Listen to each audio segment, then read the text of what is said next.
в этой борьбе, по сути дела, весь характер чеченца. Во-первых, контактный способ. Во-вторых, доступность всеми видами ударов. От головы до ног. Все направлено на победу.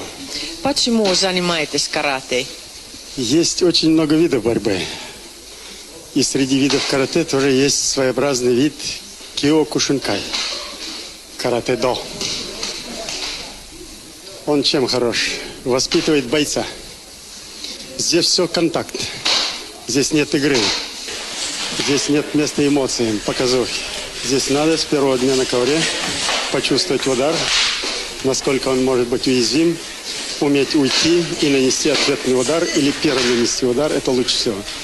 Здесь воспитание еще культуры, ритуалы, дисциплина. Каждое движение от входа сюда до полного завершения имеет свой смысл. Уважение. При сильном ударе или неловком движении тут же извинение.